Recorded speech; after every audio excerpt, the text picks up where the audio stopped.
Hello everyone, this is Group B on the topic of war and species. My name is Samuel Harris. My name is Jack Joy. Logan Burns. In modern history, wars have been getting longer and longer. The shorter end of wars last on average 30 days. On the longer end of wars last around 10 years. The shortest war lasted only 38 minutes, whereas the longest ongoing war is at 109 years and ongoing. And one of the longest wars of all time lasted about 706 years. These give us some statistics to more accurately predict the outcome of two warring nations. The purpose of our model is to be able to predict the outcome of a war between two warring nations. The model aims to show how the populations affect the war and how the war affects the populations. Thus, whenever we are analyzing which side is winning, we will be focusing on the population totals. Some important questions we considered throughout the creation of our model are: what happens when the war lasts longer than a single generation? It probably will. Which side wins? Do both populations kill each other off? And can the war last perpetually? So now on to our assumptions. Our first assumption is that wounded soldiers are put into two categories, either healthy enough to contribute to the war effort or injured enough to return to the civilian population or die. This is to prevent another population model for the wounded soldiers as well, so that we only stay with 4 populations, as we'll get to soon. Our second assumption is that there are only 2 nations in this war, nations A and B, and there are no other nations contributing in any possible way.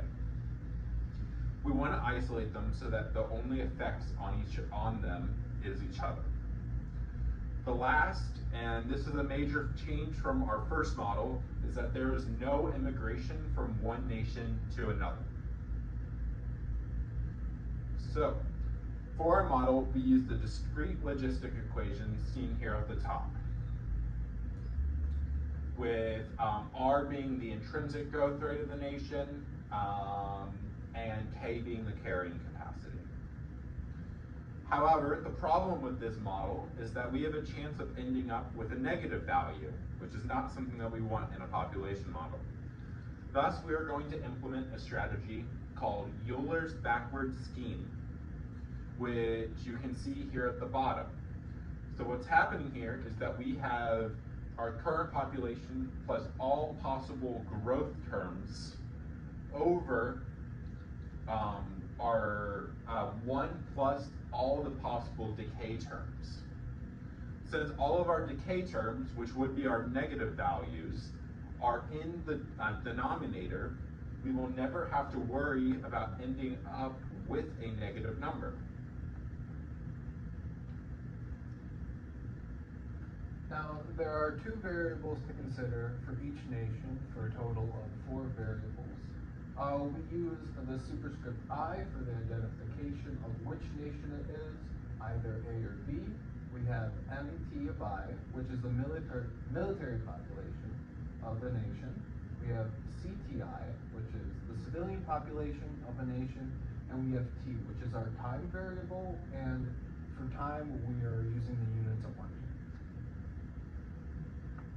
For our civilian nation, we can use our base model to equate the current population of civilians to the next generation of civilians, where CT plus 1 of A is equal to CT of A plus the growth rate of nation A over 1 plus D of A, which is the decay rate of nation A. Next, we'll add the growth rate term. The parameters that we introduce here are gamma, which is our military to civilian rate of nation A, delta, the birth rate of nation A, and K, the carrying capacity, as well as the military population of A. So we will set our R equal to gamma of A times the military NT of A plus delta of A times CT of A times the carrying capacity, which is the people leaving the military plus the birth rate of the nation with respect to the carrying capacity. Next, we'll go over the decay term of civilians. So for the decay term of civilians, we need to consider three parameters. The first being the enlistment rate, which is our alpha, for people leaving from the civilian population to the military population. Then we have to consider our natural deaths, which is epsilon. This is just deaths not due to the opposing side. And then finally, we have to consider the interaction rate with nation B, which you'll notice here, we multiply by the military rate, as those are the people that will be affecting nation A. So adding all of these together for our decay term gets us our final civilian model for nation A right here. We can use the derived model of what we found in the previous slide of nation A and use it to equate the current population of nation B to its next generation of nation B, where all we do is switch the identification superscript from A to B and B to A.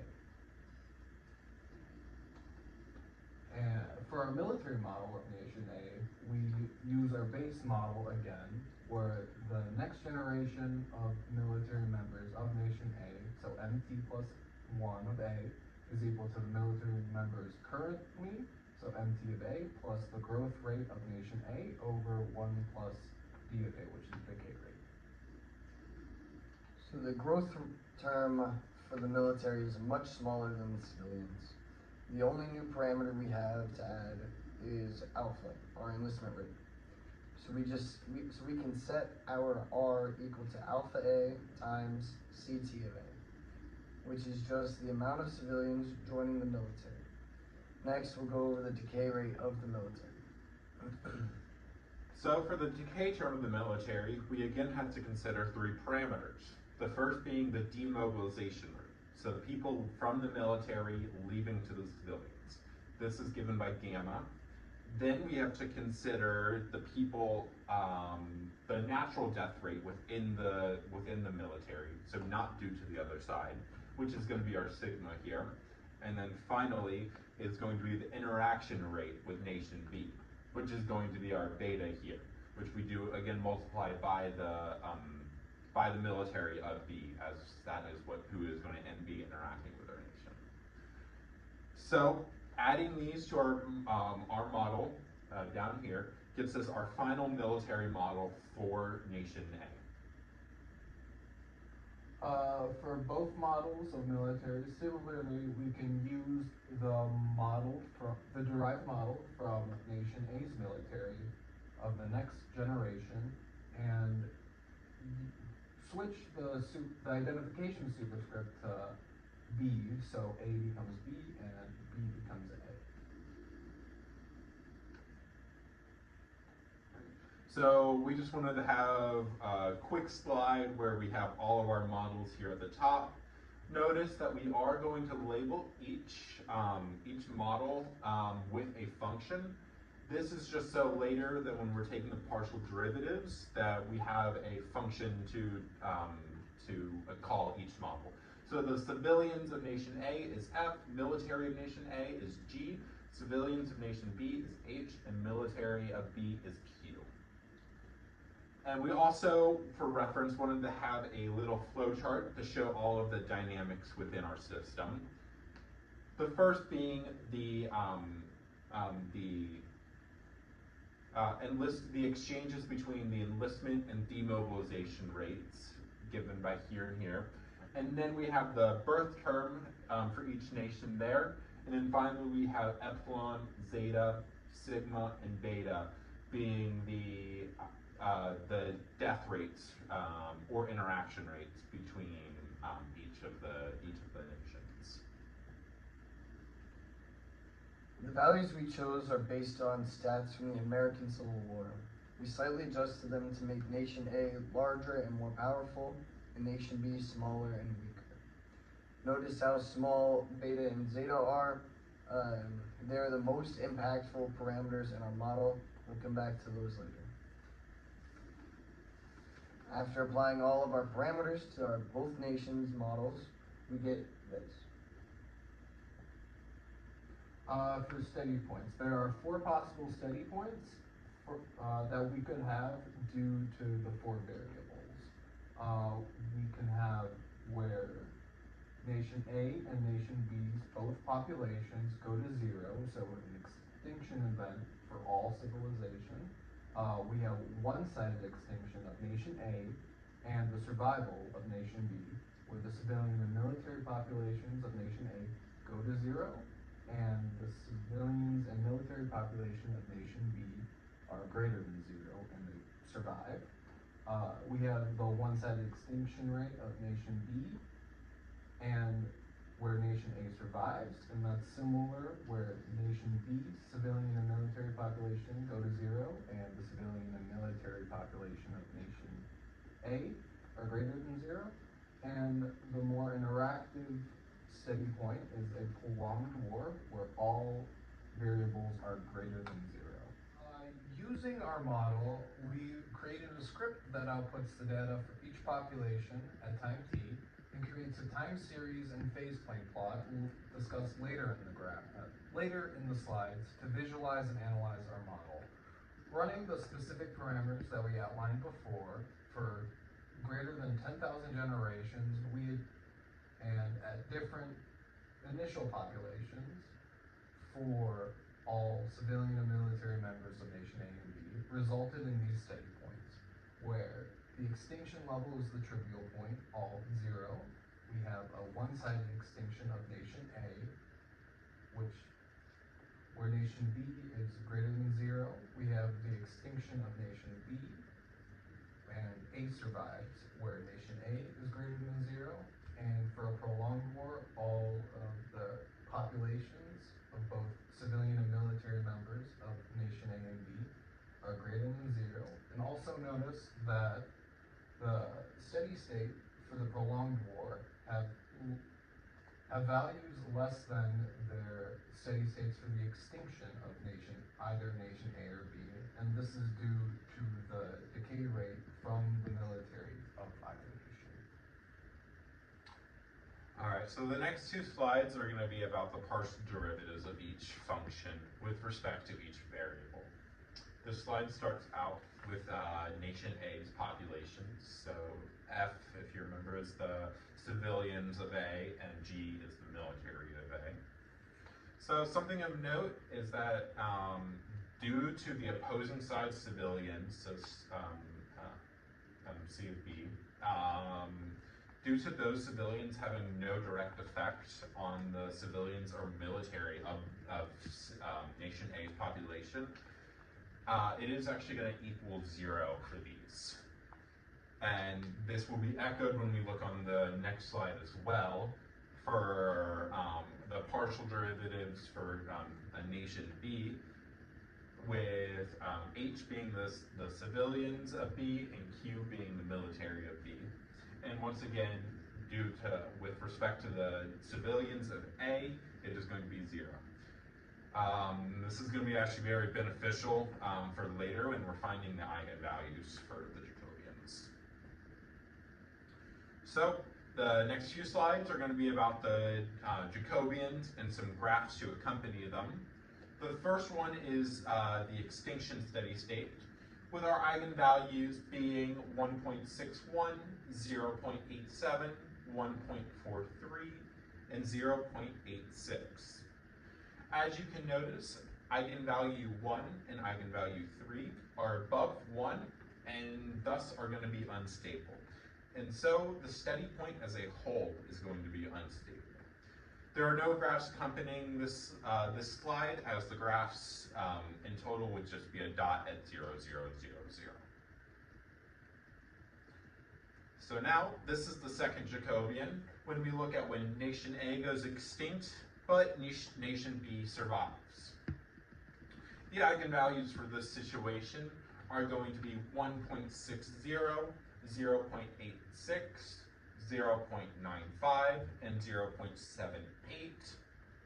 as the eigenvalue 1 is greater than 1, it is going to be unstable, and thus the steady state as a whole is going to be unstable.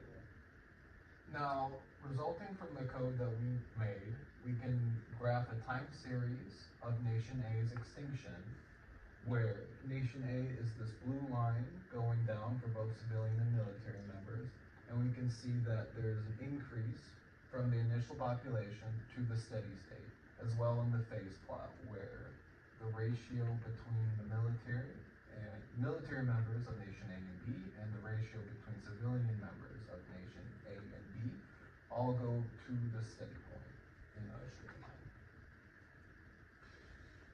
So this third Jacobian is when nation B is extinct, but nation A survives. The eigenvalues for this situation are going to be 0.96, 0.79, 1.41, and 0.85.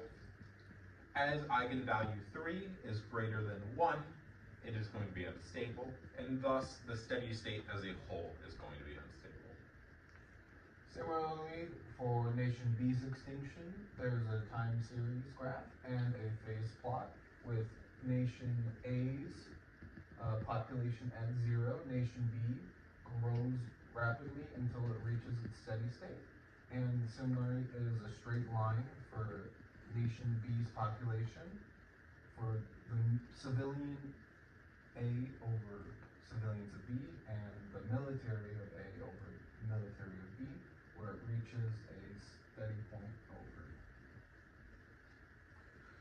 Lastly, this is the Jacobian when both nations survive in a prolonged war. The eigenvalues for this situation are going to be 0.95, 0.78, 0.94, and 0.75. As all of these eigenvalues are less than 1, they are all going to be stable, and thus this situation is the only situation in which the steady state is stable. Okay, for our Civil War scenario, we use the following initial conditions to begin with the nation A civilian and military members being 100,000 and 1,000 respectively, and for nation B, it's 80,000 and 8,000 civilian and military members respectively, where nation A is the blue lines and nation B are the red lines. And as you can see, nation A surpasses nation B and both go to their steady states, as well as for the phase plot with the military members starting out at a low ratio between nation A and B and rising rapidly to their stable point, as well as the civilians, which is the green line, starting out from the initial condition and going to their stable point. Once we have found all of our eigenvalues, notice how the only section that is stable is the prolonged war, meaning that any form of extinction is unstable. In 4D, there will be a saddle point. Changing any parameters would have an effect on our values and steady points. However, there are two that stand out, beta and zeta. These two will have a major impact on the steady points. Currently, beta and zeta are to the 10 to the negative 8. We're going to look at what happens when we change them to 10 to the negative 6 and 10 to the negative 7. When we change it to the 10 to the negative 6, after just 60 generations, nation B goes extinct. This is due to heavy interaction between the two civilizations. Since nation A is larger and stronger, nation B cannot survive. When we change them to the 10 to the negative 7, after 1,000 generations, nation B will still be alive. In fact, we have found another steady state. Although in this state, nation B's population is greatly decreased compared to nation A. We can change other parameters within our models. So we can change other parameters in our models, such as alpha, the enlistment rate, gamma, which is the demobilization rate, and they wouldn't have necessarily big effect on the total populations, but would greatly change the ratios between civilian and military members of each nation. And we're going to look over in the next slides for alpha, the enlistment rate, gamma, the demobilization rate, and the birth rate of nations, and how changing those values will change the populations of each nation. For a greater enlistment rate, so previously for the following graphs, we can assume that all of the rates remain consistent and we're only changing the rate at which we specified. So for a greater enlistment rate, we have nation A having alpha A is greater than alpha B, and as we can see, there is a great increase of military members being conscripted from nation A. So the military population is bigger than nation A, and this skews the graph of the military members to favor nation A over nation B, while remaining. Considering the demobilization rate, we consider a greater demobilization rate of nation B.